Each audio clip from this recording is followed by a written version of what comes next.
Chamath, do you hear that Freeberg got busted looking at porn on his computer? No, I did not. You got busted looking at porn? You want to know what it was? Yeah. It was Elon and Vivek's Wall Street Journal op-ed. It was. I lost it. Oh, man. I lost it. It was too good. I think he was pleasuring himself to that op-ed. Look at that Greek yogurt everywhere. The skin flute. What happened? You had to go for a quick game of pocket pool. How'd you run? Oh my God. It was too exciting. You were beating the bishop. Allison came in and just like wondering what was going on. She grabbed my computer, she looked at it, and it was an essay. Let your winners ride. Rain Man David Sack. And instead, we open source it to the fans, and they've just gone crazy with it. Love you, besties. Queen of Quinoa. All right, before we get to DOGE, we got a little housekeeping, a little housekeeping. You know, we're getting into the holiday spirit here. It's episode 205. We're in year 4, and we're having a Christmas party. It's going to be great. The All-In Holiday Spectacular is happening in San Francisco on Saturday, December 7th. I think the VIP sold out. There's still some tickets left. Go to allin.com/events. And if you can't make it to San Francisco, I think you can buy a ticket for $50 on the Zoom. I think we're going to have it on Zoom. Is that right? Do I have my facts straight there, Freeberg? Yeah. There's going to be a live stream.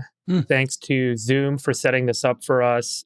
It's kind of interesting. They're doing this thing where you kind of, get access to live events. So they're helping us get this set up. If you want to watch the stream live on Zoom. Anything's possible. It could be spicy. True that. All right, listen. Bestie Elon and Bestie Vivek wrote an op-ed, a barn burner in the Wall Street Journal about DOGE, the Department of Government Efficiency. And they laid it out. They want to cut overbearing and unnecessary regulation, obviously. They want to cut unnecessary administrative roles, save taxpayers money. They want to run it by founders, not politicians, helping the Trump transition team find a way to hire, quote, a lean team of small government crusaders. The team's going to work closely with the White House Office of Management and Budget. Here's the plan. First, take aim at $500 billion in annual federal expenditures that are unauthorized by Congress, then fix the government's procurement process by conducting massive audits during temporary payment suspensions. This is an interesting playbook that Elon has done before. So basically, suspend all the payments and, hey, let everybody audit those payments. Drive change through executive action based on existing legislation rather than passing new laws. And 2 SCOTUS rulings are going to play a major role here. West Virginia versus EPA. That's when SCOTUS ruled that federal agencies can't impose regulations dealing with major economic or policy questions unless Congress authorizes them to do so. And Looper Bright versus Raimondo. That's from 2024, and that overturned the Chevron doctrine. We talked about that on a previous episode. So, according to DOGE, when combined, quote, these cases suggest that a plethora of current federal regulations exceed the authority Congress has granted under the law. DOGE will use software and legal experts to create a list of regulations that Trump can immediately pause.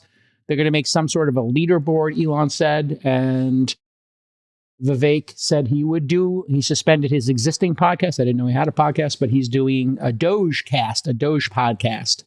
And so, Freeberg, this has been, a major issue for you. You've been talking about on this podcast that the unsustainable existential issue for our country is all of the debt we have.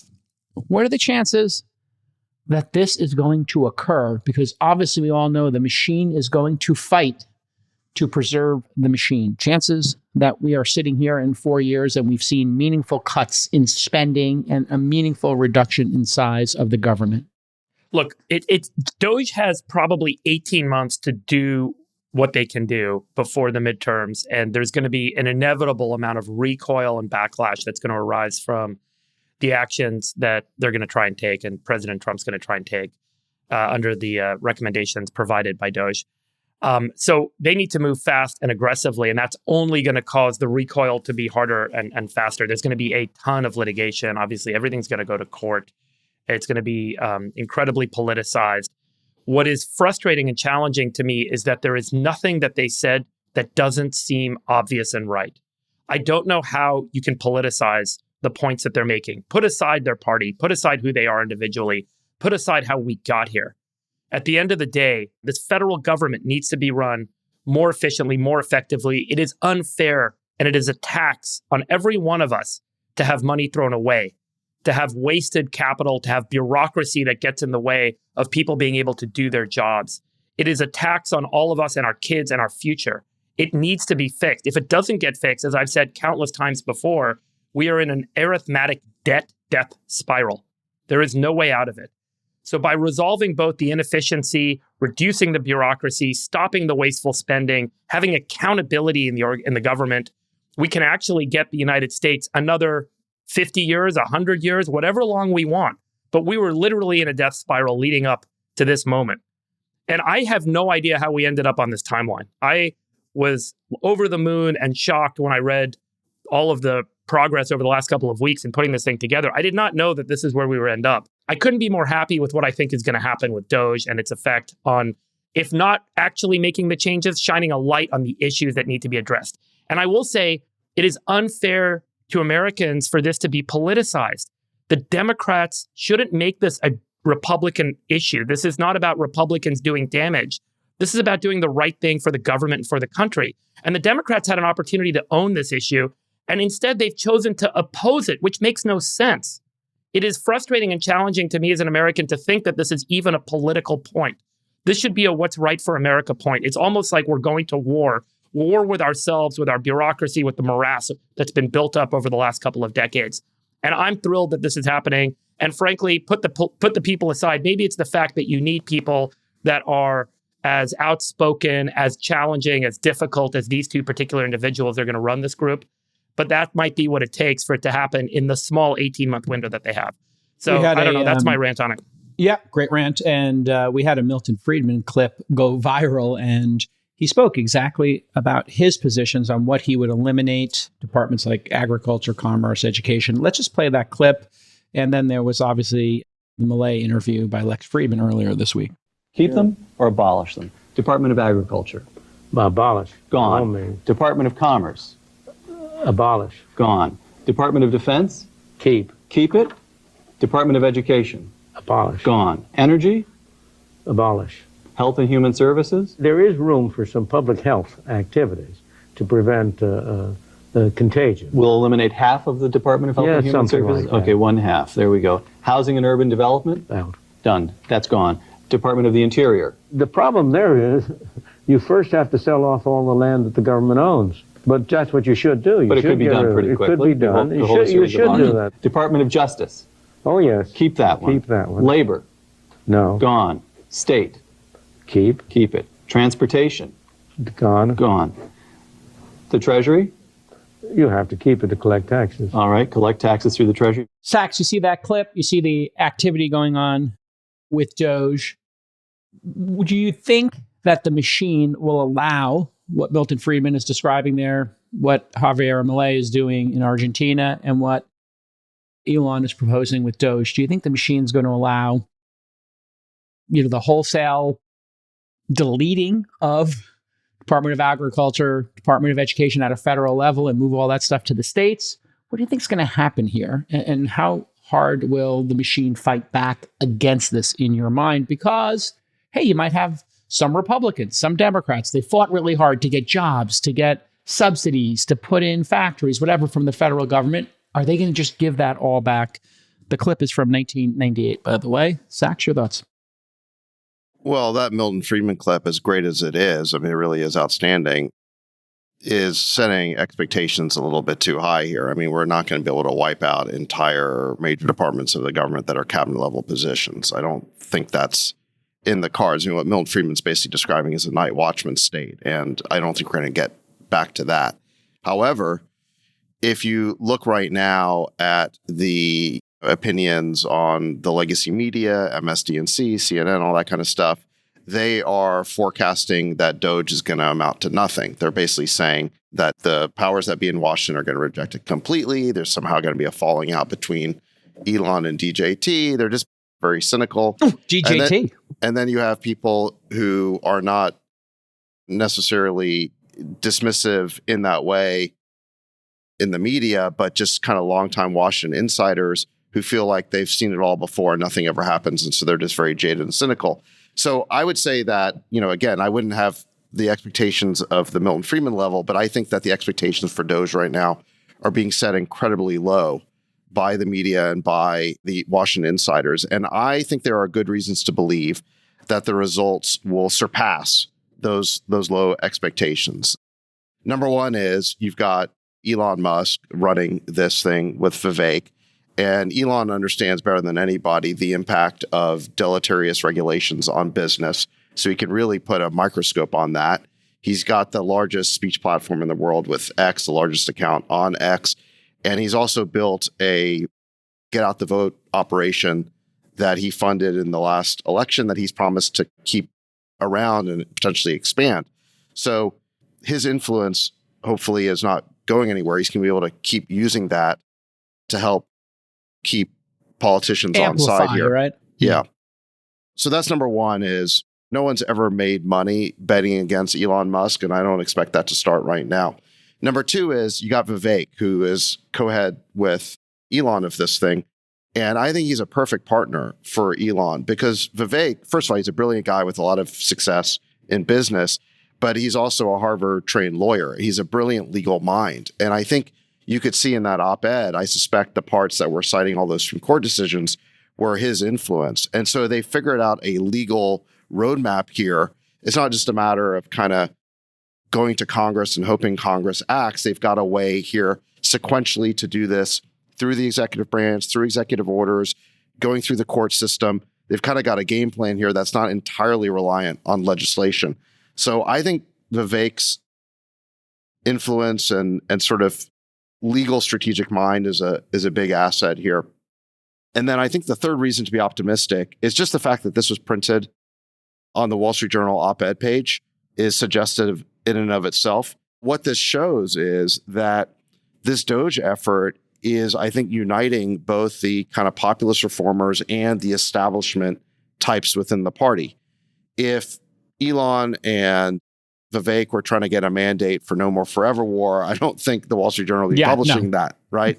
Just would not happen. So there are reasons to believe that this will not actually divide the party, that the party could unify be consensus around building, this. yeah. Could be, I yeah. mean, Now, look, every congressman and every senator is still going to advocate for their pork barrel project in their district or their state, and it's going to be very hard to push back on that. However, you could imagine a process like we had with the Base Closure Commission when the United States needed to close a bunch of military bases, and they created an outside commission to recommend the cuts, and everyone kind of shared the pain equally. Maybe DOGE could somehow play into that. Force trade a bit, yeah. So I'm not saying it's going to be perfect, but I do think that if Republicans share a principle across, again, both these establishment and the populist side, it would be in reducing unnecessary regulation and the number of regulators needed, the number of government employees needed to enforce all those regulations. So I'm hopeful that they'll be able to get something done within the party. And since the Republicans have the trifecta, if they've got Trump's leadership and they've got the leadership of the Senate and House backing it, I think they'll be able to get something done. Again, it's not going to be Milton Friedman level, but I'm optimistic they'll get something good and important done. I think the easiest thing for them to get done with DOGE is the naming, the shaming, the auditing, the transparency of what we're actually spending, because so many of the audits, Chamath, are just not completed. People don't know what's being spent. And if you show Americans a $12,000 hammer or people with job titles not coming into the office or coming into the office one day a week, one day a month, that's going to infuriate taxpayers. And I think there's a very easy way to navigate all this. You just create the leaderboard and you not only shame people who are wasting our tax dollars, you celebrate the people who are heroes, who start showing frugality and cost saving. And they're going to do this with a leaderboard of the heroes and the goats. This could be the unifying, not just the Republican Party, as Sachs is pointing out, Chamath. I think this could unify the whole country. Is there anybody paying taxes that wants to see money wasted, that wants to see us pay people high salaries to not come to work? Chamath, what's your take on the sequence of events here? What are easy layups that they could actually get done? And then where is the machine going to fight and try to stop this thing? I think you are highlighting something that they can do right away, which I think is very powerful, which is just using these distribution channels that Elon has now to create a massive layer of accountability. I do think that Sunshine is a really incredible disinfectant. I think the best way that they could start, if possible, is to stop paying their vendors until you actually have some amount of accounting to figure out, as you said, how many $600 soap dispensers are actually being bought and sold. Now, that kind of, whatever you want to call that, corruption or grift, it's not going to account for hundreds of billions or trillions of dollars. But I do think that it is a very moral and symbolic win that says Yes. we're going to start to get much more rational, and it starts to allow the average American to actually feel like they have a little bit of control and they have a more vested interest in how the government spends money. But I actually want to take a step back for a second. And before I talk about what DOGE can do, I just want to highlight something that's been going on in California, because I think it explains a lot. In California, and I'm just going to read this stat because it's incredible. The regulatory burden in California as a state from 1997 to 2015, this is when the data is available that I found, has increased by almost 50%. As of May of 2022, there are almost 61,000 individual regulations in the state of California. So what does that mean and where does it come from? And Nick, if you can just put out the tweet, it has happened over a period of time in which the government has been the absolute singular source of employment in the state. And we talked about this before, where this is also a problem at the federal level when you look at GDP and job growth, because it looks like a lot of these jobs are actually fake manufactured government type jobs. So why is this a problem? You've seen in California, the issue that we have is that if you have a growth in the number of employees, in this case in California, all the job growth in recent memory has been state employees. What is the byproduct? Regulations go up. What is the byproduct of that? There are actually no private sector jobs, and more to the point, the private sector flees. So now let's bubble that up and look at the federal government. Nick, if you want to just show that chart that I sent you. What is incredible, JCal, is that the more people are hired by the government, lo and behold, what do you see? The number of regulations issued by federal agencies has just continued unabated year in, year out. You cannot run a country like this. So, because these accumulate, right? Congress is doing less and less of a job actually trying to frame how the country should work. That white space is filled in, as Freeberg said, by these federal agencies. It compounds and accumulates. This is not replacing laws. None of these regulations have expiry dates. And so as a result, I think what you probably have is an incredible restraint on the US economy. I think that the US economy could be growing at 4 or 5%. But the reason that it doesn't grow at 4 or 5% is in that one single chart. It is impossible to be able to live up to your economic potential when you have this burden on your neck. So I think the real opportunity for DOGE is to basically do whatever it needs to do using the law to wipe as many of these regulations off the books. We are better cutting them all to zero and then finding the ones we really need and then repassing those than we are going at this piecemeal. And there's some incredible ideas, by the way, that this creates. Nick, I don't know if you can find this tweet, but DOGE asked what people think of the IRS. And there was an enormous amount of activity that essentially said, give us a flat tax and wipe out the tax code. And people were very flexible in the amount of tax that they were willing to pay. But could you imagine the simplification in the tax code and the implications of that? I was in Singapore, by the way, 10 days ago when I started my trip. Nick, beep out the name of the person I'm about to say, but I had a long meeting with who, is there. And I was asking him the complexity of dealing with taxes. He's like, What do you mean? We pay a very simple tax system. There's no capital gains in Singapore. And so as a result, our filing requirements are de minimisly small. But as a result, people like him, meaning great entrepreneurs, can spend all their time thinking about what to build, not how to tax optimization. exactly, or how to account for it. So could you imagine if these guys basically use DOGE as a mechanism to shrink the tax code, create a flat tax potentially? I know that that has to be passed by Congress. I understand that. But the idea of just cutting this all the way down and then finding through that process what you actually need, I think can find America 100, 200 basis points of GDP growth. It could be an economic renaissance. I mean, just to build on that, cutting all the regulations to zero, you might throw out some babies in the bathwater. So why not put a clock on them and just say, whenever this was enacted, plus 5 years, and then it rolls off, or plus 2 years, whatever number of months, and then you could have them, Chamath, rolling off every month. I think that that's a good idea, but it has to be quarterly. I think that's a good idea, but J. Cal, I think you first have to cancel all these regulations and then say whatever we need, we will reenact. To your point, on a 5-year shot clock that then has to be renewed in a new congressional period. And I think that that's extremely healthy. Well, because you know what? People die. Paradigms shift. And then nobody even remembers these regulations. You have to do archaeology to figure out who created this, what was the intent. And you would never do that. You would never live, Sachs, with all of these rules forever. Just one last comment. In fairness to these government employees, the one thing is that it's not their fault, right? Meaning in the sense that they were hired into a regime where the incentive was to regulate so that you had things to oversee. Yeah. And so they did their job. In fact, I would say they did their job incredibly well. But the point is that now we need to pivot for them to do a totally different job.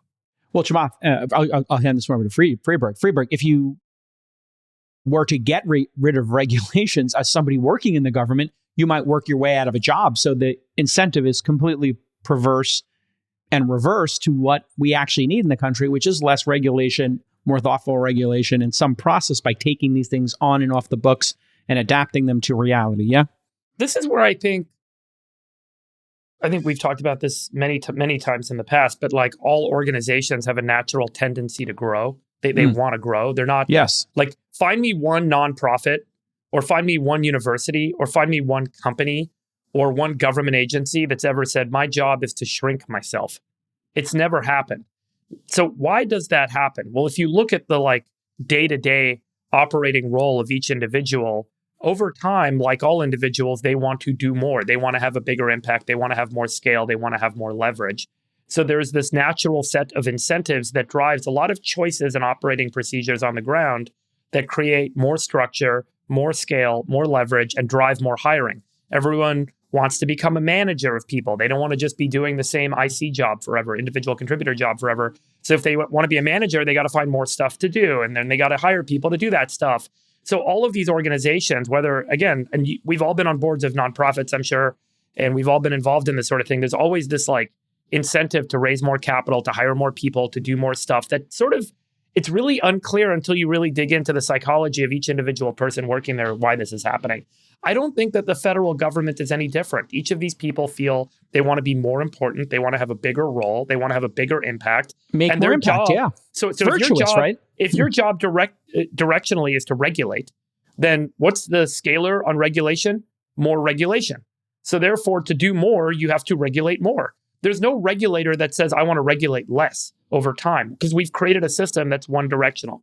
So you have to have these resets. If you don't have them naturally, they're going to happen unnaturally in the form of social unrest and breakdowns of the economy and collapse of social structures, all these other things that happen way, way down. Or as Chamath is pointing out in California, in the economic structure of California, which I think is happening on a kind of national scale because of the outsized role the federal government plays in our national economy here today. So you have to have these unnatural forces come in and do this readjustment from time to time. Otherwise, it's just going to break on its own. And Milei in Argentina has basically, I don't know, a year or an 18-month head start on us and has been doing this. He did a great podcast with Lex Friedman. They translated it, actually, they dubbed it, which is kind of interesting technology. And in this discussion, they talked about reducing the ministries, agencies from 20 to 8. They fired 50,000 government workers, 15% of the total workforce. There were 341,000 when he started. They implemented daily deregulation process to remove inefficient policies. So they just do that day in and day out. They ended discretionary payments to provinces and cities. They restored market-driven utility prices, no more subsidies, yada, yada, yada, right down the line. Sachs, your thoughts on how many months it will take to do this? And there's this discussion, and I don't know if that's from inside the Trump administration of, hey, we got to get this done in 18 months. We got to get this done in 18 months. What can you tell us about the sense of urgency about getting this done quickly and why that's occurring? Well, I think Elon and Vivek have announced that DOGE will be sunsetting or disbanding at the 250th anniversary of America, which would be July 4th of 2026. So they've only given themselves about, 18 months? Yep. Which kind of makes sense, right? That's leading into the midterms, right? Right, exactly. You tend to have the most momentum coming off an election like this one, where you have the trifecta. So I think it makes a lot of sense that they're going to be able to have the greatest impact, let's say, in the first year after the new president of Congress gets sworn in. How do you get Democrats in on this, Sachs? How do you push them to join the party, to join the movement, to be more efficient, to be more transparent? Is there a possibility for us to get some coordination here with the other side or no? You might be able to get some support of particular Democrats on particular things. I don't want to say that it's not possible. Difficult, but not impossible. But look, I think what Milei has done in Argentina is remarkable. I mean, that was a country that was a total basket case. Inflation was out of control. It's already because of the cuts he's made. They now have a more normal inflation rate, and they've gone from basically being uninvestable to investable as a country. Now, the United States is not the basket case that Argentina is, but we are on an unsustainable fiscal trajectory. DOGE is also not going to have the power that Milei has. It's not going to have the degrees of freedom to act, but we also don't have as big a problem. What we need to do is just bend our fiscal curve from being unsustainable to being sustainable. And if we can do that, it'll have a huge impact on the economy. Specifically, what we saw in the last election, the thing that probably hurt the Democrats the most was inflation.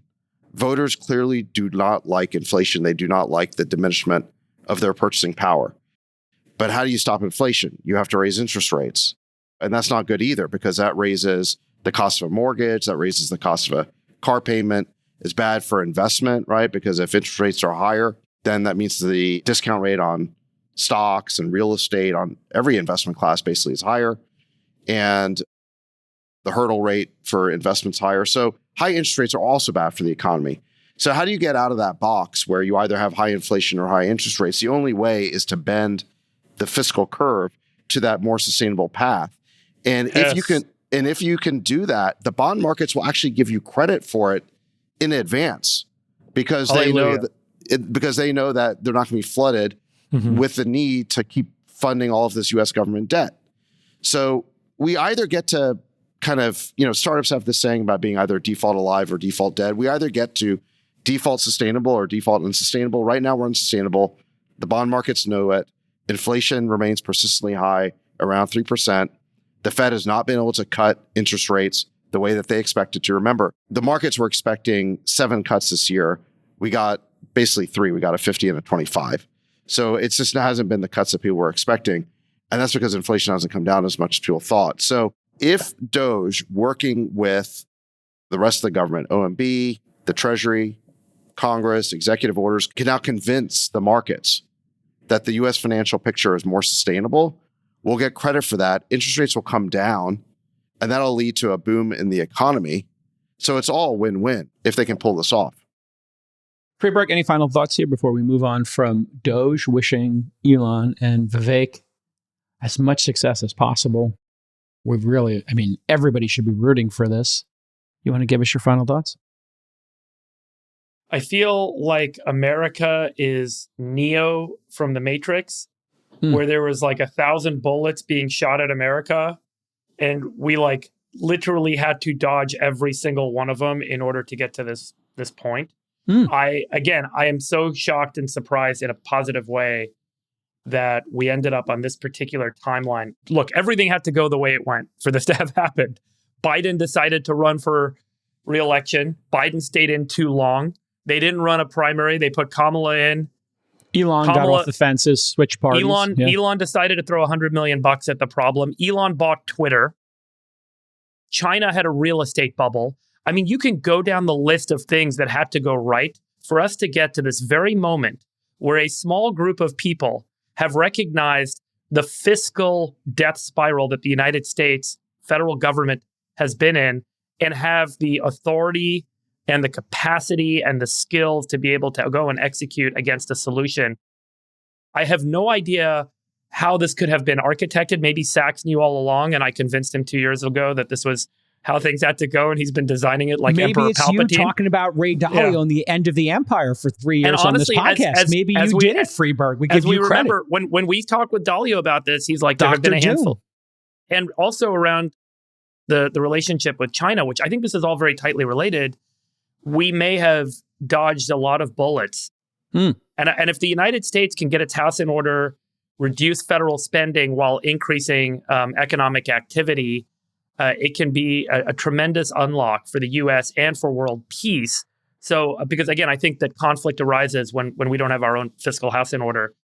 And so I feel very positive, more surprised and positive than I was a year ago, 6 months ago. It's just amazing we're on this timeline. And I do think the United States as Neo dodged a lot of bullets here. Absolutely. Well, Freeberg, I told you everything was proceeding as I had foreseen. The emperor. You know what happened to the 10-year when Elon and Vivek wrote that essay? I actually don't. What happened? Yields contracted by 5 basis points. You know what the value of that is?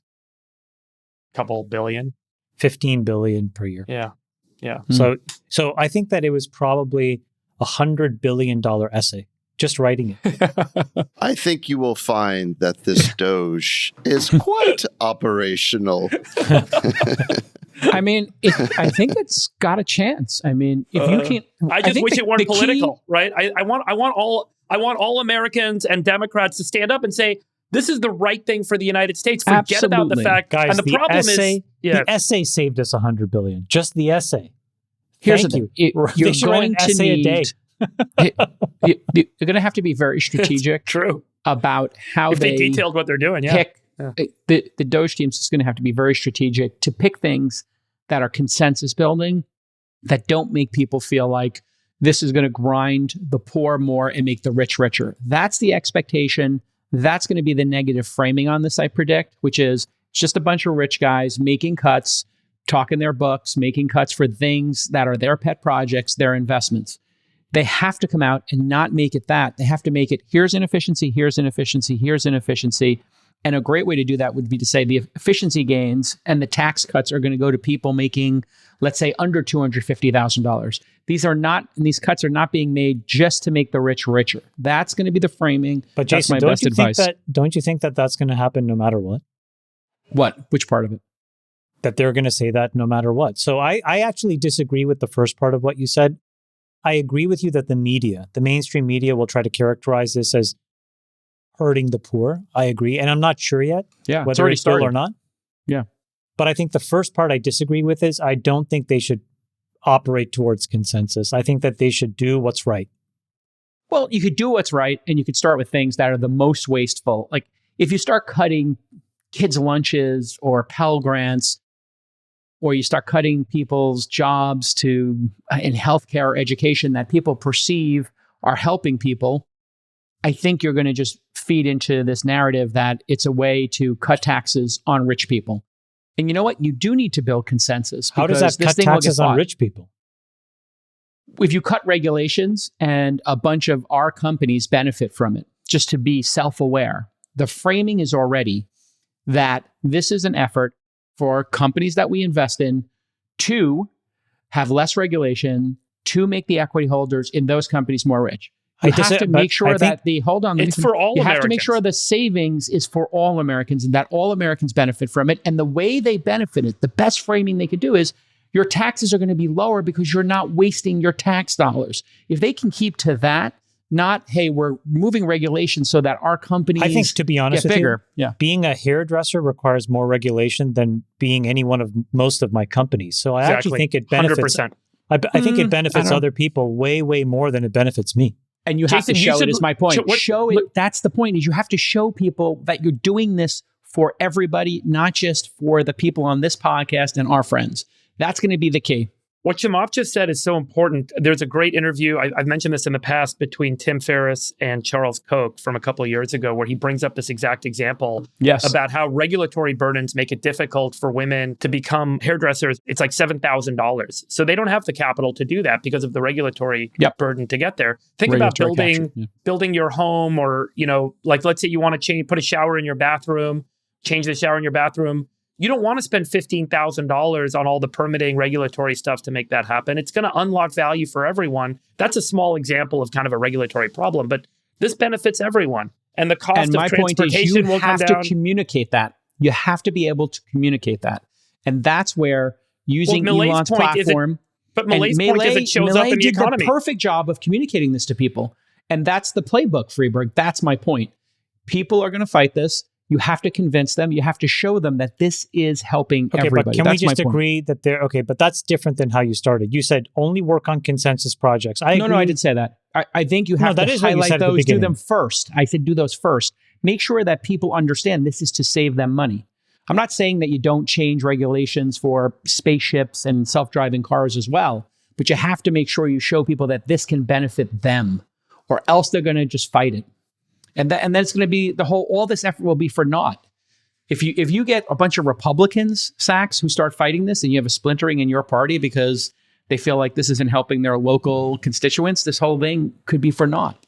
That's my That fear. story that you told is going to be told by the legacy media and all the haters and the enemies, regardless of what Elon and Vivek do. I don't think so. I think No, you can really? win people over. You're if gonna you win show Kara people at Swisher 22, over when people you like show that? people at Professional 22,000. Elon haters, you're not going to No, win them if you over. show, I'm talking about the public who votes. We If already you won the show- election. Now's the time to implement. When you show people $22,000, hammers and wasted money, you will get 100% of Americans backing this. Not half. 60 Minutes been And doing that should for be the 30 goal. years. Nothing's happened. We got to just act now. Yeah, act and bring people along with communications. I mean, if your I'm not premise is disputing that communicate poorly, great, go for it. Yeah, I'm not saying that communication isn't part of the job. In fact, this whole conversation started by us talking about an op-ed that Elon and Vivek wrote. Correct. And in which they're doing a laying podcast, out, right? In which they're laying out their objectives, and they're doing podcasts. And Elon has the biggest platform Following, in the world and biggest following. So I just don't think communication is going to be the problem. But you're also not going to be able to convince everyone. And, we've already won the election, and now's the time to figure out very strategically how to implement as much as possible. Be humble by 2 million votes. Keep it in mind. You have to bring everybody along. Okay. Yeah, you know what? If the legacy topic would you media go- was fair, it would have been 20 million votes. For Trump to Okay. have won Great. under these circumstances, and he won the trifecta, it's impressive. Nobody's saying it's not don't impressive. minimize it. I'm not minimizing it. I'm just saying be aware there's 74 million people who are rooting against Trump. And I think getting some No, they're portion of not. them on. That's not true. That's not true. I think don't think there's a decent number of people who are probably very upset that, Trump won, just like last time they were upset that Biden won. Including all Americans in this is the most virtuous thing you can do. I think it's Everybody deranged. should get on board. I think it's deranged, the idea that 74 million people are actually rooting against him. I don't think that that's true. I Maybe don't think there's- they feel good that they lost. People don't feel good about losing. Bringing those people on board is virtuous. Dude, there's already been a Absolutely huge vibe virtuous. shift in the country. Have you seen the Trump dance? I mean, there's been such Good, a do it for vibe us. shift. Let's see it. Let's see it. I'm not going to do it right now, but there's been such a huge vibe shift. Dun, The dun, energy dun. is so Dun, dun, optimistic dun, right dun, now. dun, dun, dun, dun, dun, dun. The energy right now is incredible, and I think people are feeling much more optimistic. Can you imagine what a downer would it be if, we were expecting President Kamala Harris to take the oath of office on It would January be a 20? downer. It would be a downer to me if they were still pushing a $7.2 trillion federal budget next year. That would be a downer.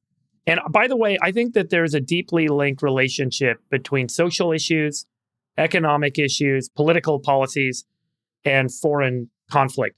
They all seem like they're four different things, but they're so tightly interwound.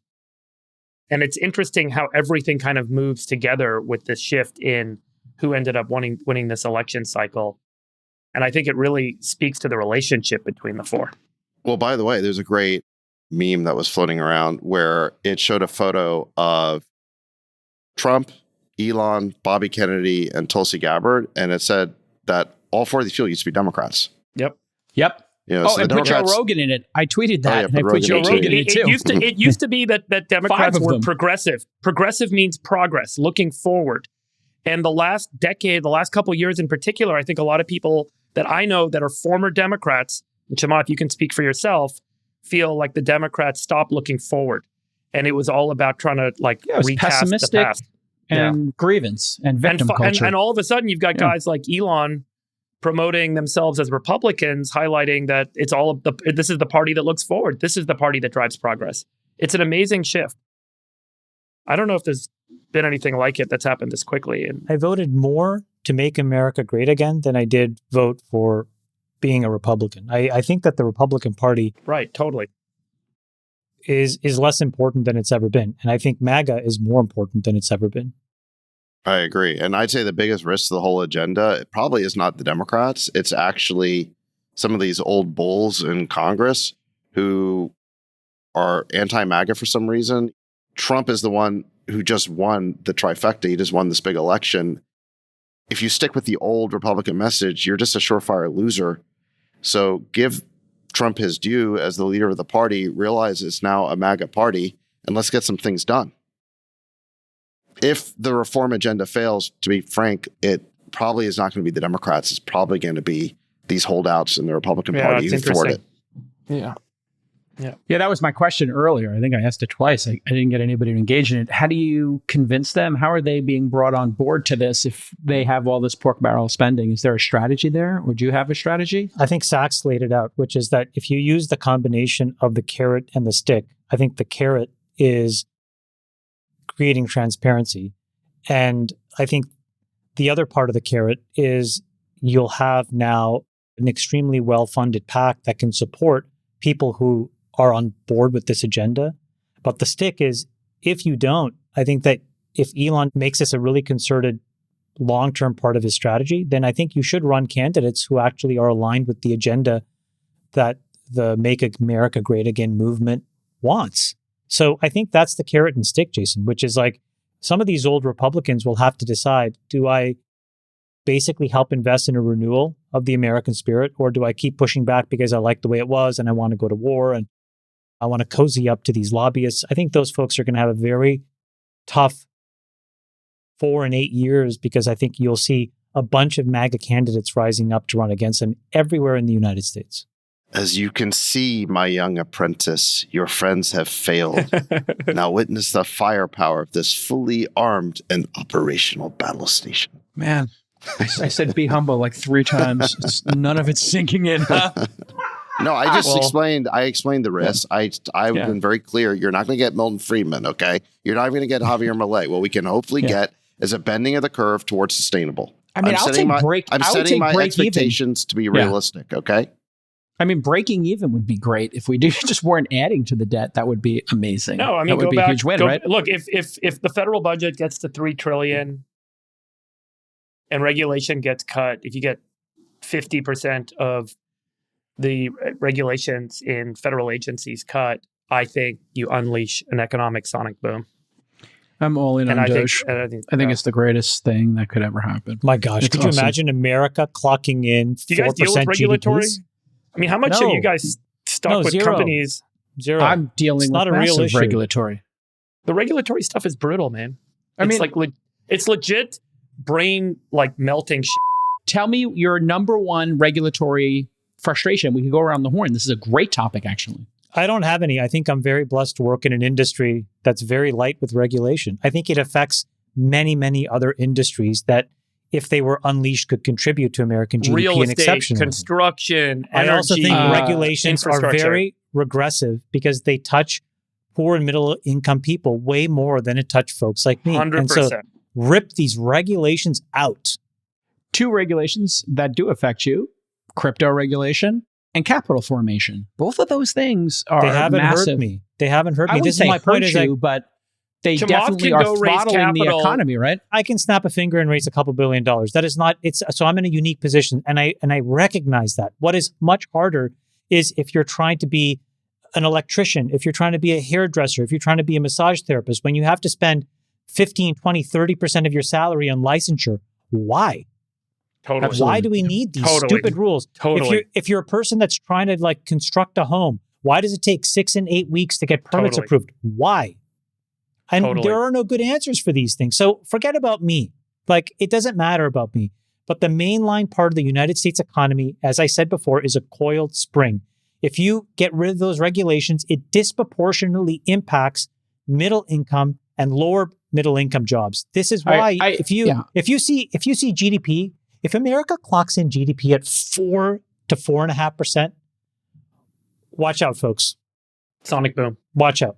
I'll give you two really simple ones. Allowing everybody in the United States to participate in company formation would change everything. 95% of the company cannot participate in investing in startups or any, new company, think it's simpler which is than crazy. that, The accreditation laws I think it's would, more would about be just massive.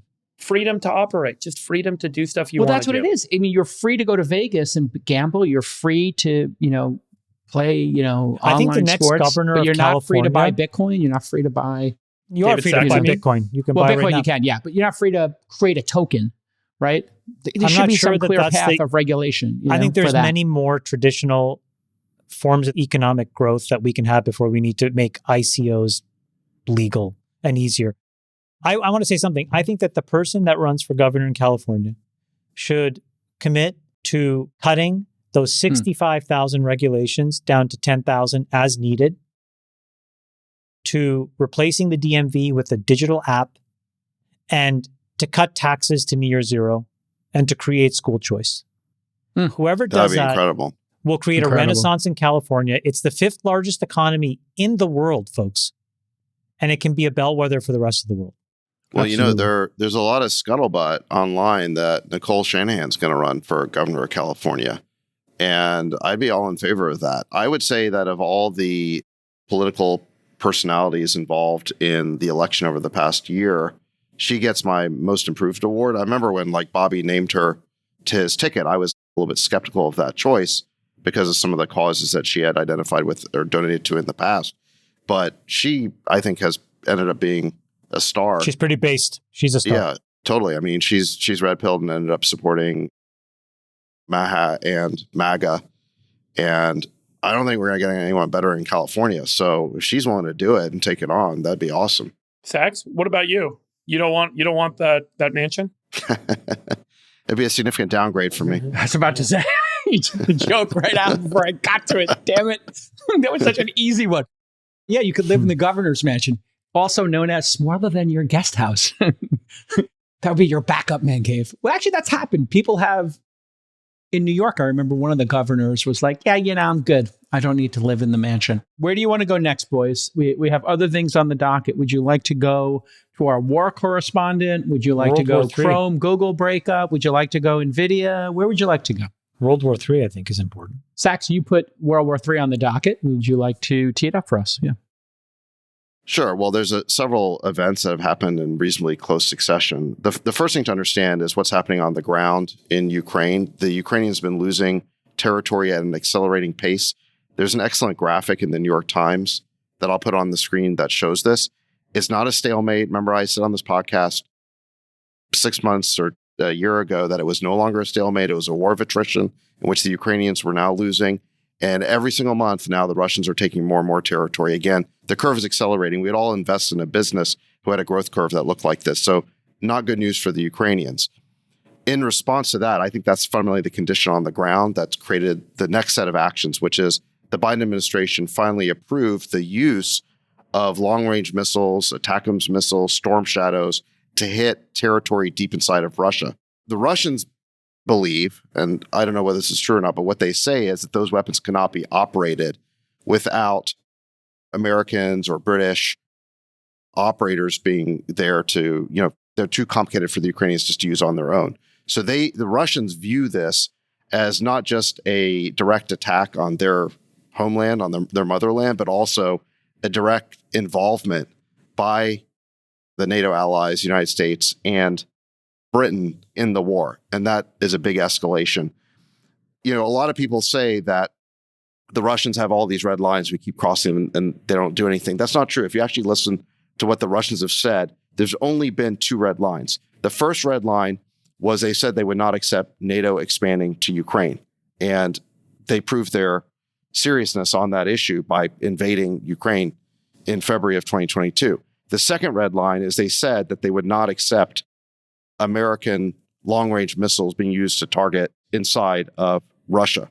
And that line has now been crossed. So this leads us to the next set of events, which is Russia just used what may be, some people are saying it's an ICBM, but it probably is more likely to be not an intercontinental, but an intermediate range ballistic missile that hit a Ukrainian city. And it's obviously it didn't carry a nuclear payload, but it's the type of ballistic missile that is used to carry nuclear weapons. There are a couple of features of this that I think are really important. Number one, it's a hypersonic missile. It hit the target at something like Mach 10. What that means is that it just can't be intercepted. It's too fast. The West, and the United States in particular, does not, as far as we know, have a technology to intercept a hypersonic missile like that. The second is that it had what's called a MIRV warhead or payload. MIRV is multiple independently targeted reentry vehicles. Basically what it means is the warhead splits up. Right. When it gets close to the ground, it splits into 6 separate warheads. And the reason for this, as I understand it, is diabolical. Again, it's just if you're launching a nuclear weapon, it just makes it that much harder to now intercept it because now you've got 6 warheads hitting you instead of just one. So, I mean, as I understand it, a missile like this has never been used before. And what the Russians are doing, obviously, is sending us a signal. And what that message is that they're saying we have the means to hit any European city or any European asset with a hypersonic missile that you can't stop, that may or may not have a nuclear warhead attached to it. And it's just a way of them expressing their seriousness and displeasure and reacting to and escalating in response to the fact that we are now allowing Western missiles to be hitting targets deep inside of Russia. So the bottom line is this war is escalating. It's escalating nowhere good. And at some point soon, it's really, we're going to have to get off of this escalatory ladder, or we're going to end up in a really disastrous place. And just the last final point is it's absolutely remarkable that Biden decided to take us to this place with just 6 weeks left in his term. Completely. I mean, as a lame duck president, what is his mandate for doing that, for taking this extraordinary risk on behalf of the country? The voters just voted for Trump, who made it really clear he wanted to end the war. And Biden and his team have unilaterally now escalated this war. They did it without consulting with Trump's team. At least that's what was publicly reported, is there was no briefing set up for Trump's transition team. So you have here Biden and his team taking a unilateral action to expand and escalate this war, even when he's a lame duck president. And the question you have to ask is why? What is the point of this? Well, I think it's just completely deranged because it's not just that, forget Biden and Trump for a second. If you take a step back, what was voted in was to end this war and for the United States to get our hands out of it.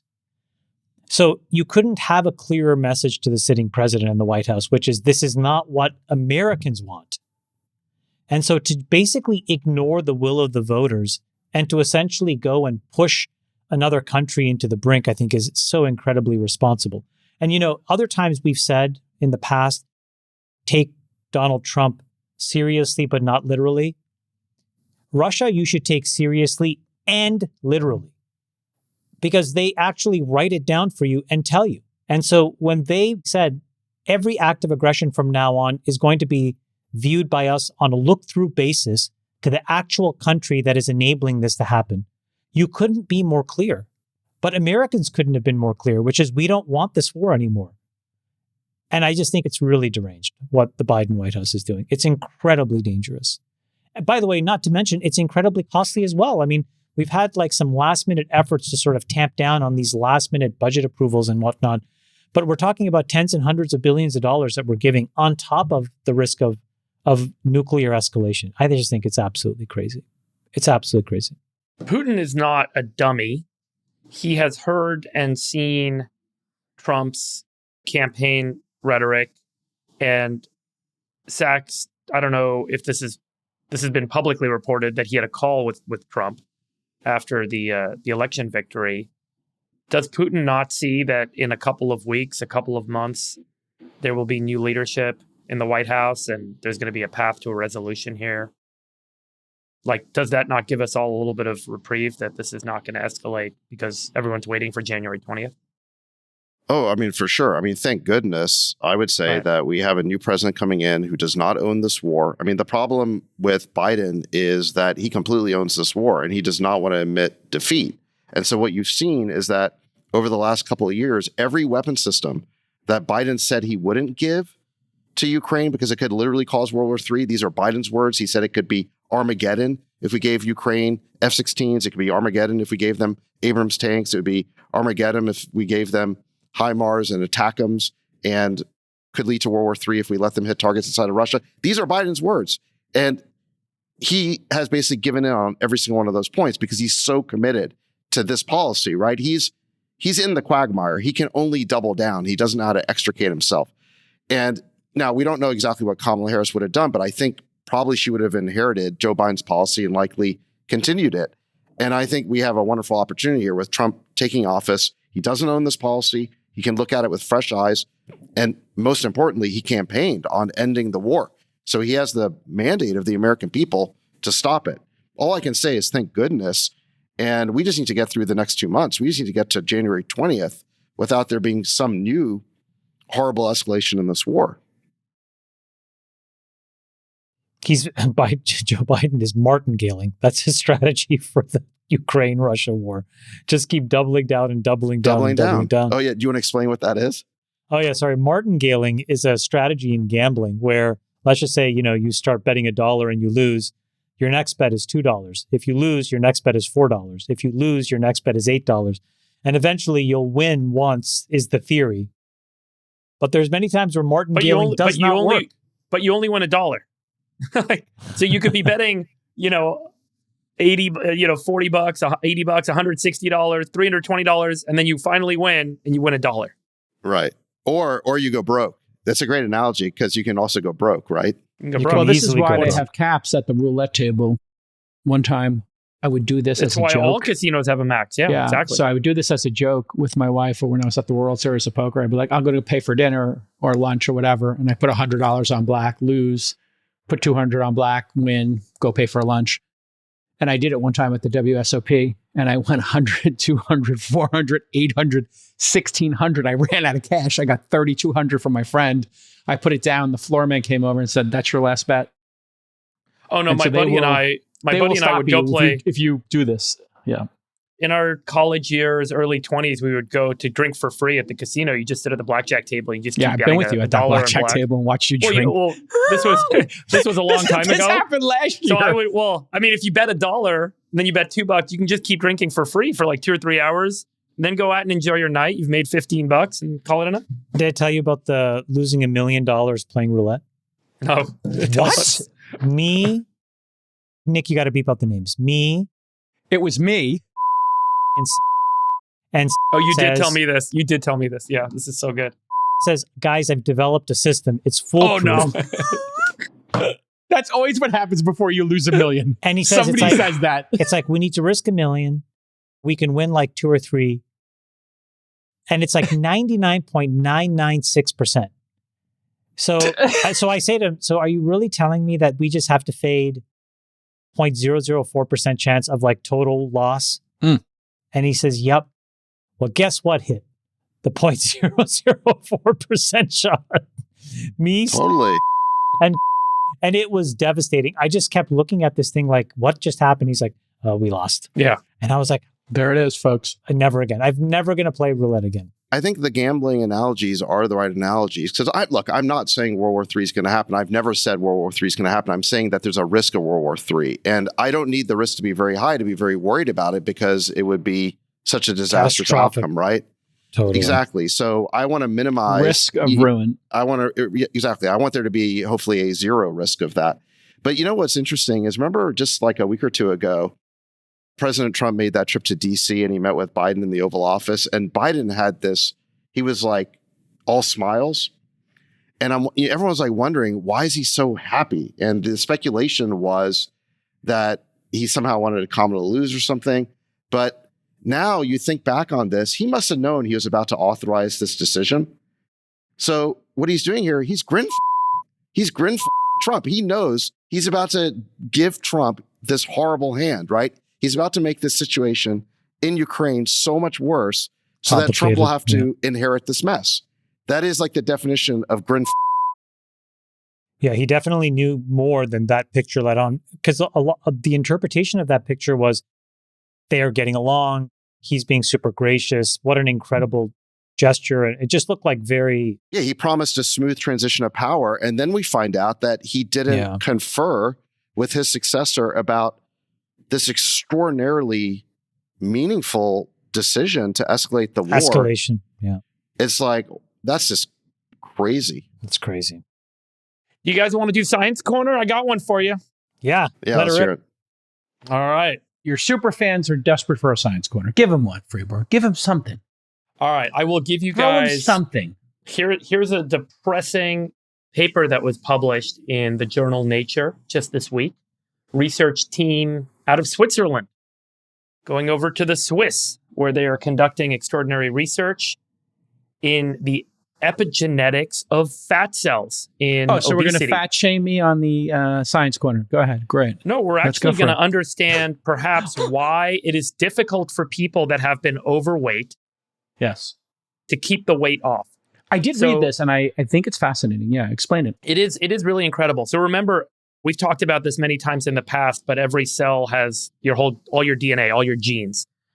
And certain genes are turned on or off in different cells, and those genes being on or off differentiates those cells and causes them to act differently. That's the difference between an eye cell and a skin cell and a heart cell, is they have different genes that are upregulated, downregulated, turned on, and turned off.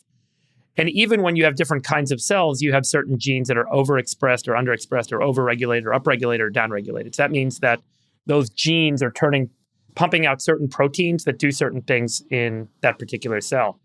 So what these folks did is they wanted to understand what is the epigenome, meaning what are the genes that are turned on or off or upregulated or downregulated in fat tissue and fat cells.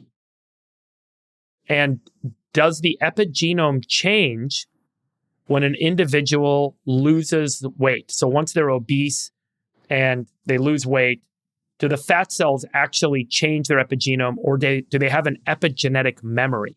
Meaning that those cells, even though the person has lost weight, those cells still continue to act as if that person were obese. So I'll tell you, in humans, they basically took 5 individuals that were obese and lost more than 25% BMI. And they looked at the epigenome, they looked at the markers of what genes are upregulated and downregulated before and after they lost the weight. After they lost the weight, there were a set of markers that were still upregulated that are associated with poor metabolism and increased fibrosis and increased cellular death. So these are inflammatory genes. These are genes that are associated with the cells being inefficient at utilizing glucose to create energy. And so these cells continue to act like slow dying cells, even after the person lost weight. And they did the same thing in mice, and they found similar results, that they caused these mice to gain weight, looked at the epigenome of the fat cells, and then looked at the epigenome after they lost the weight. And again, the mouse epigenome continued to act as if the mouse was obese. And what this means is that the metabolism remained reduced, fibrosis remained elevated, and likelihood of cell death remained elevated. So now they applied glucose in a petri dish to those cells, and they saw that the glucose had a harder time being appropriately utilized from a healthy fat cell that hadn't been obese. So it actually permanently alters and creates an epigenetic memory in the fat cells after obesity. And this could explain pretty significantly why when people that have been obese lose the weight, they are more likely to gain the weight back and have a hard time keeping the weight off. You're referring to, yes. And that makes total sense, because anybody who's added weight, Chamath, if you add you eat one extra Oreo a week, that's 3,500 calories. You do that over 20 years, all of a sudden you wake up one day, you're 20, 30 pounds overweight, like I was 3 or 4 years ago. And this is why I think Ozempic and Wegovy and Mounjaro and all these things are so great, because it does seem like it breaks you through that, no? Well, the Freeberg? problem, what we do see in all those results, that when you go off of the GLP-1 agonist drugs, you gain the weight back very quickly. This is Some amount of the weight. Yeah. It's not the total amount. It's a pretty significant bounce back effect. So, and this is pretty well documented. And so I think that it speaks to the why. Now, it also introduces an opportunity. There are molecules that can turn certain genes on or off, can now be identified and utilized to change that epigenetic memory. So now you can there's flip that switch in addition to taking Wegovy. Yeah, exactly. This could arise from things like increased exercise. It turns out that when you do significant amounts of cardiovascular exercise, there are certain genes that are expressed that trigger other genes to switch on or off. And so we can start to identify those particular molecules and produce either supplements or additional drugs or combo therapies that can both knock the weight off and keep it off by changing the epigenetic memory in those cells. Wow. And so it introduces a whole new class of opportunity for folks to explore. How do we help folks that are obese lose the weight and then flip the switch that they can keep the weight off? I've been doing rucking. This is like the old man activity that Peter Attia and these guys are all You put weights on and you like go walking? I started with a 10-pound weight vest. Now I'm at 35 pounds. I do a 1.5 mile hike every day with 35 pounds on. Man, I fall asleep immediately. And the amount of intensity that puts on your body. You do it right before you go to bed? No, I do it anytime during the day, but I'm just saying I'm focused on 4 things right now with my health: diet, sleep, exercise, meditation. And I try to do all 4 each day, but the rucking specifically in the zone 2 stuff is what they say 40, 50-year-olds should focus on. So that's what I'm focused on. But that rucking, man, does it make your whole body strong? I highly recommend it. It's really transformative. My meditation is reading DOGE essays. For Chamath Palihapitiya, Chairman Dictator, 80-90. He's running a software company, services company. Great. Look at you in the driver's seat. David Friedberg, your Sultan of Science, working on Ohalo, and the architect, the Rain Man. Yeah, definitely David Sachs from Kraft Ventures. And maybe he's going to be involved in DOGE. I wouldn't be surprised if we see a Sachs DOGE hookup in the future. I don't know. I'm taking a guess here. I am your host here, Jason Calacanis.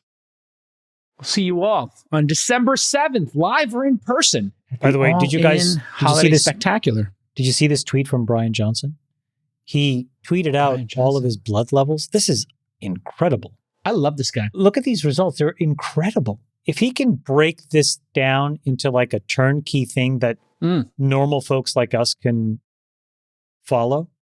For people who don't know, what this kid's doing is he is spending like $3 million a year or something to that effect on his own personal health, documenting it, sharing it.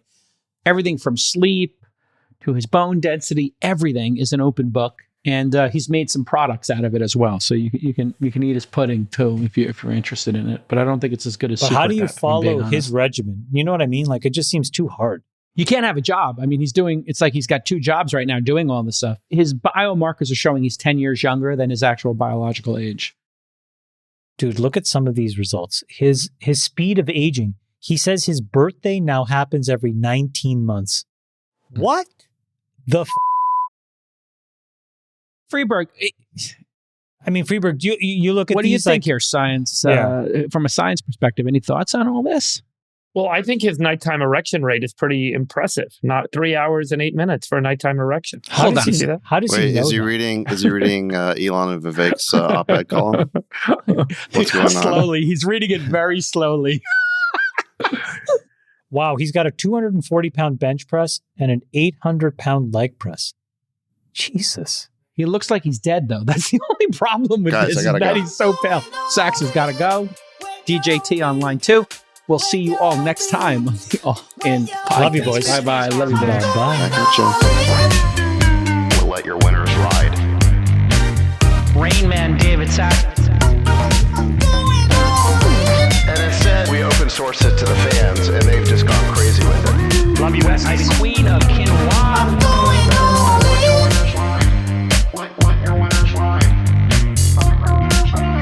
Besties are back. That is my dog taking a notice in your driveway. Oh, man. My haberdasher will meet me at Clinton. We should all just get a room and just have one big huge orgy because they're all just useless. release somehow. Wet your beak. Wet your beak. Your feet. What? We need to get merch. Besties are back. Going all in.